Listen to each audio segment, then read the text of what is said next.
So here we go. It's about 2:12 in the afternoon here, Eastern Standard Time, which means it's probably just about 2 or 3 hours before I go to bed. Um, I'm up like 3:30, 4 o'clock in the morning, which is all like stuff is so not important for each of you to know. But what are you going to do, right? So here's two chapters. The last chapter that I read had to do with being back on the road again as a cabbie. And so here are two more chapters. Excuse my yawning. Oh, I'm so sorry, but real world.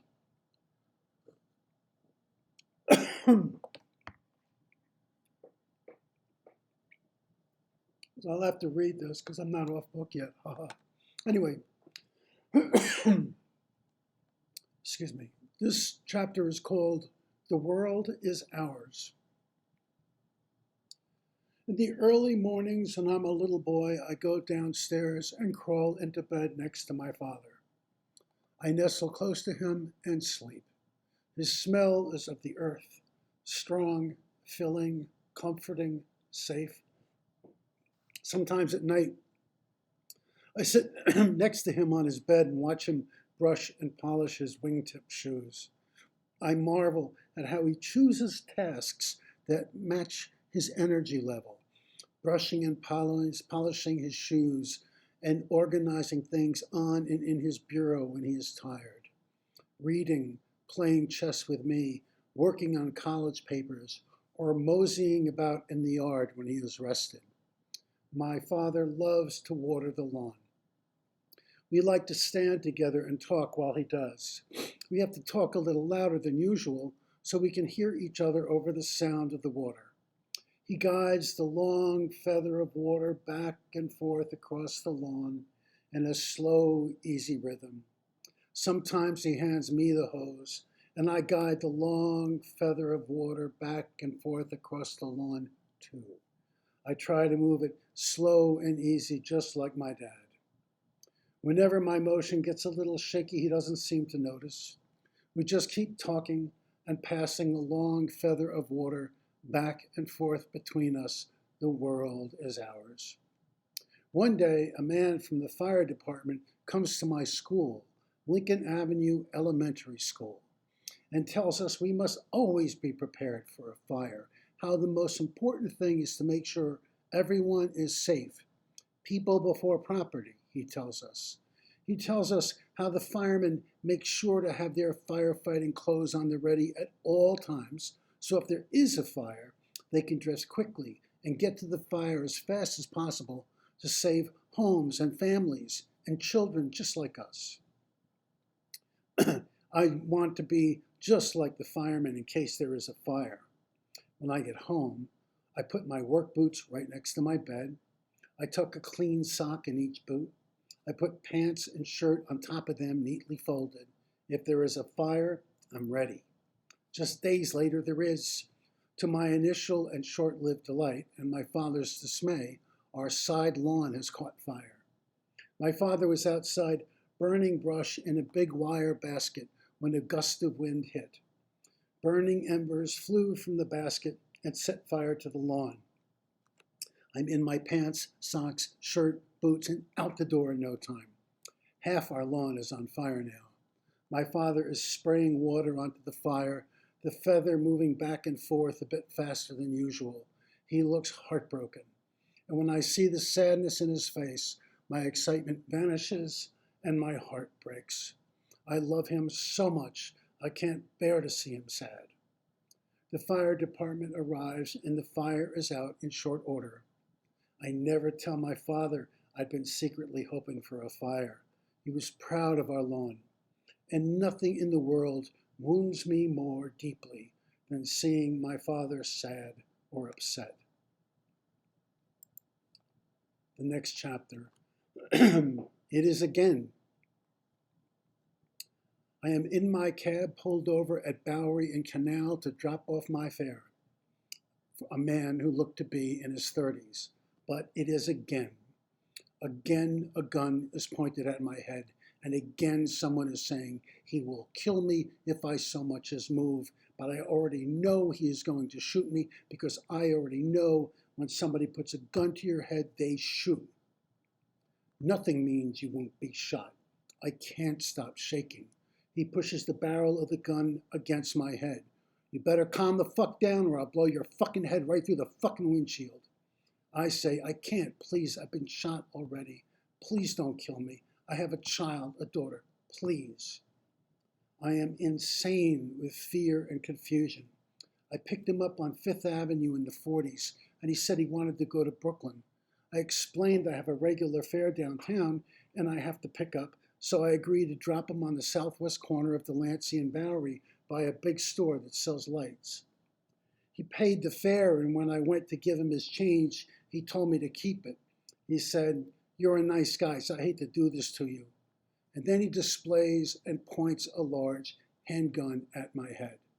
Now his voice is evil, filled with anger, with hate. Stop fucking shaking, give me the fucking money. I am lost, trembling. The whole world is trembling. I say, I don't know how. I don't know how. Please tell me how. Turn the car off. I do. Put your hands on the wheel, both of them. I do. Keep one hand on the wheel and give me the money with your other hand. It's in a box next to me. I have to open it. Just do it slowly. I slowly reach in my right hand and lift the lid of the Partagas cigar box. I grab all the bills and hand them back to him. My left hand stays clenched on the wheel. That's all the fucking money you've got? The barrel presses harder now. You have more. Give me the fucking rest. I do. It's in my pocket. I have to get it out of my pocket. Slowly. You take your hand off the wheel. I'll blow your fucking head through the windshield. I reach into my pocket, pull out the last of the bills, and hand them to him. I am in tears. I say, please, that's it. That's all I have. Please. I hear the money in his hands. He says nothing. I know it is coming. I know the end of my life is coming. He says, that's it. I say, yes, that's it. My head is bowed. Both my hands are on the wheel. I am waiting. It is coming. Any second, an explosion, then blank. You move the next 5 minutes, I kill you. You understand? I understand. I hear the back door open and closed. Now there is silence. I am afraid to move, to look. Afraid it is a trick. Afraid he just opened and closed the door, but he is still in the cab and is waiting for me to look so he can kill me. Then I see him in the driver's door mirror crossing the street. I think about making a U-turn and running him down, but I know he will shoot me through the windshield and kill me. I keep both my hands on the wheel. I wait the 5 minutes. I am in a police station sitting next to a desk. I have driven around the neighborhood with some police officers in an attempt to find the man that held me up. We do not find him. Now I am talking to a detective wearing a white shirt, tie, dark slacks, and a gun. I wish I had the gun when the man held me up so I could have killed him.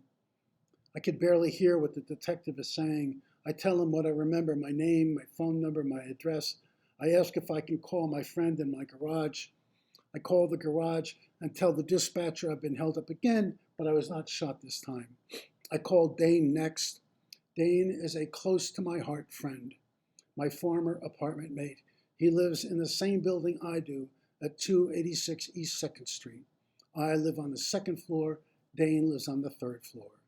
Dane answers the phone. I am in a daze. I tell him I was held up again at gunpoint, but this time, don't worry, I was not shot. I tell him I'm going to bring the cab, and can I pick him up first? I do not want to be alone. Dane and Kenny are standing outside 286 East 2nd Street when I pull up. It is dark now. They are standing still, side by side. As I get out of the cab and walk over to them, I hug and hold each of them. We do not know what to say to each other. Kenny, like Dane, is part of my heart and soul. Kenny says, he went to Brooklyn? I say, yeah, he wanted me to take him to Brooklyn, but I had a regular fare I had to pick up. I can only take him to Delancey and Bowery. Dane says he would have killed you if you'd gone into Brooklyn. Looking in the direction of Brooklyn, Kenny quietly says, he would have killed you. I nod. Kenny says, let's go look for him. Dane says, let's find the motherfucker. I know there's no way we will find him in Brooklyn. I say, okay. Dane is in the front of the cab with me. Kenny gets into the back with his skateboard. Dane says, why are you bringing your skateboard? Kenny says, we need something to hit him with if we find him. We all smile. And, to be honest, we're all damn glad Kenny brought the skateboard. On our way into Brooklyn, Dane says, you won't believe this, but when you called from the police station, I was in the middle of telling some friends who were visiting about how you got shot. Then you call and it's happening again. I wish I had a fucking Uzi. I'd drive to where the fucking drug dealers are and just blow every fucking one of them away. We drive around in Brooklyn for a while, going through the motions, and then we drive to the garage. The dispatcher says he is sorry about the holdup. He means it.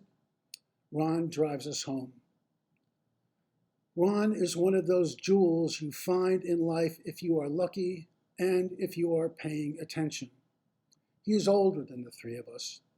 He is a black man from Brooklyn whose heart was broken some years before I met him when he woke up one morning and his wife, who he loved as deeply and completely as one person can love another, had died in her sleep next to him. While Ron had a serious countenance, once he knew you and knew you were not some bullshitter, he would relax and talk. At the end of my 12-hour night shifts, he would drive me home and I would give him $5. Although the terrain of our friendship lived and breathed only in those rides, we became good friends. Ron is a good and decent and honorable man, and I am glad he is the one giving my two friends and me a ride home after the second holdup.